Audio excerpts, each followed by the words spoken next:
நான் நெஞ்சு நிமிர்த்தி சொல்றேன், இந்தியாவுக்கே முன்மாதிரியான அரசு நம்முடைய திராவிட மாடல் அரசு. நான் இன்னும் கூட சொல்றேன், சவாலாகவே சொல்றேன், இந்தியாவில் வேறு எந்த மாநிலத்திலாவது இப்படி ஒவ்வொருத்தருக்கும் பார்த்து பார்த்து செய்கிற அரசு இருக்கா? ஒரு மாநிலம் வளருதுன்னா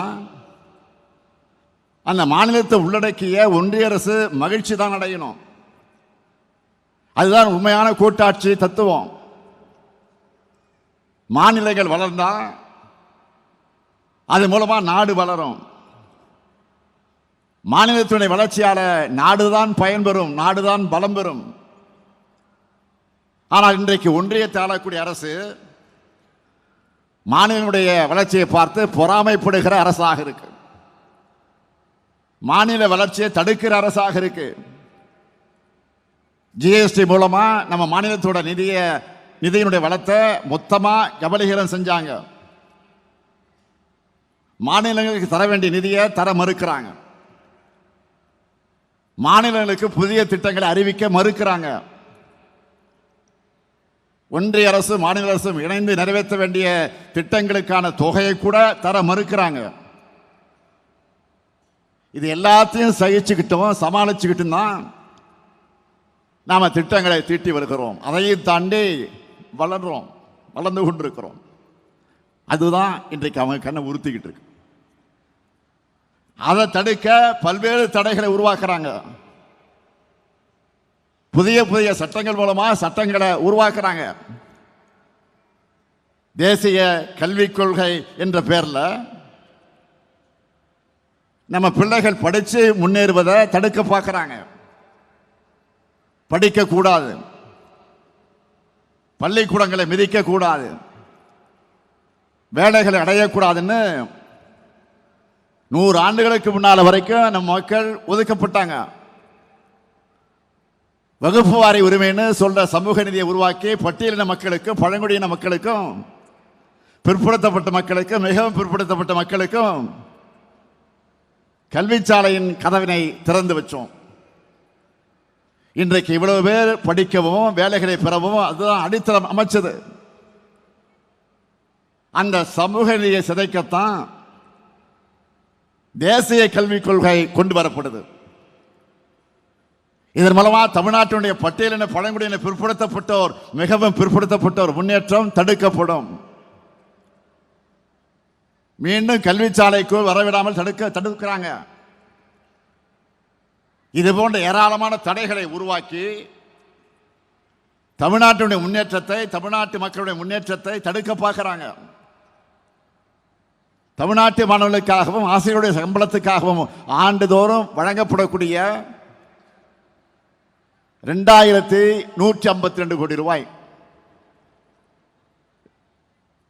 ஆக அந்த நிதியை உடனடியாக விடுவியுங்கள் என்று நேற்றைய தினம் நம்முடைய மாண்புமிகு இந்திய நாட்டினுடைய பிரதமர் நரேந்திர மோடி அவர்களுக்கு தமிழ்நாட்டினுடைய முதலமைச்சர் என்ற முறையில் நான் கடிதம் எழுதினேன். அதற்கு இன்றைக்கு ஒன்றியத்தினுடைய கல்வி அமைச்சராக இருக்கக்கூடிய திரு நர்மேந்திர பிரதான் அவர்கள் பதில் கடிதம் அனுப்பியிருக்கிறார். அதில் அவர் என்ன சொல்லுகிறார்? கல்வியில அரசியல் செய்ய வேண்டாம்னு அறிவுரை சொல்கிறார். நான் கேட்கிறேன், கல்வியில் அரசியல் செய்கிறது நீங்களா நாங்களா? மும்மொழி கொள்கை ஏத்துக்கிட்டாதான் கல்வித்துறைக்கு தர வேண்டிய நிதியை தருவோம்னு பிளாக்மெயில் பண்றதுக்கு பேர் என்ன? அரசியல் இல்லையா? கல்விக் கொள்கை என்ற பெயர்ல இந்தியை திணிக்கிறது அரசியல் இல்லையா? பல மொழிகள் கொண்ட இந்திய நாட்டை ஒரு மொழி நாடா மாத்துறது அரசியல் இல்லையா? பல்வேறு மொழி பேசும் இன மக்கள் வாழக்கூடிய நாட்டை ஒற்றை இன நாடா மாற்ற நினைக்கிறது அரசியல் இல்லையா? ஒரு திட்டத்துக்கான நிதியை இன்னொரு திட்டத்தை ஏத்துக்கிறதுக்கான நிபந்தனையா மாத்துறது அரசியல் இல்லையா? நீங்கள் செய்கிறது அரசியலா இல்லையா என்பதை நீங்கள் சிந்திச்சு பார்க்கணும். ஆக அரசியல் செய்வது நீங்களா நாங்களா? மக்கள் நல திட்டங்களுக்காக அரசோட நிதியை செலவு பண்றவங்க நாங்க. அரசோட நிதியை மதவெறிக்காகவும் இந்தி சமஸ்கிருத திணிப்புக்காகவும் செலவு பண்ணக்கூடியவங்க நீங்க. பிஎம்சி திட்டத்தை ஏற்காததால தமிழ்நாடு 5000 கோடி ரூபாய் இழக்குதுன்னு சொல்ற ஒன்றிய அமைச்சர் தர்மேந்திர பிரதான் அவர்களே, தமிழ்நாட்டிலிருந்து நீங்க வாங்கிட்டு இருக்கக்கூடிய வரியை தரமாட்டோம்னு சொல்ல, எங்க கிட்ட இருந்து நீங்க வாங்கிக்கிட்டு இருக்கக்கூடிய வரியை தர முடியாதுன்னு சொல்ல எங்களுக்கு ஒரு நொடி போதும். மறந்துடாதீங்க. கொடுத்து பெறுவதுதான் கூட்டாட்சி தத்துவம். அதுதான் இந்திய அரசியலமைப்பு சட்டத்தோட அடிப்படை. அதை கூட புரிஞ்சிக்காதவங்க ஒன்றியத்தை ஆள்றதுதான் இந்தியாவுக்கு மிகப்பெரிய சாபக்கேடு. தேசிய கல்விக் கொள்கை என்பது கல்வியை வளர்க்கிறதுக்காக கொண்டு வரப்படல, இந்திய வளர்க்க கொண்டு வரப்பட்டிருக்கு. நேரடியாக திணிச்சா எதிர்ப்பாங்கன்னு கல்விக் கொள்கை மூலமா முலாம் பூசி திணிக்கிறாங்க. தாய்மொழியை வளர்க்க போறதா ஒன்றிய அமைச்சர் சொல்றார். மாண்புமிகு தர்மேந்திர பிரதான் அவர்களே, தாய்மொழி தமிழை வளர்க்க எங்களுக்கு தெரியும். இந்தி மொழியால தங்களுடைய தாய்மொழிகளை தொலைச்சிட்டு நிக்கிறவங்க கிட்ட கேளுங்க. உங்க சதித்திட்டத்தோட ஆபத்து புரியும். நீங்க வந்துதான் வளர்ப்பீங்கன்னு தமிழ் உங்ககிட்ட கையேந்து நிக்கல. ஒன்றிய அரசுக்கு நான் கடுமையான எச்சரிக்கை விடுக்கிறேன். தேன் கூட்டுல கல் எறியாதீங்க. தமிழர்களோட தனித்துவமான குணத்தை மறுபடியும் பார்க்கணும்னு ஆசைப்படாதீங்க.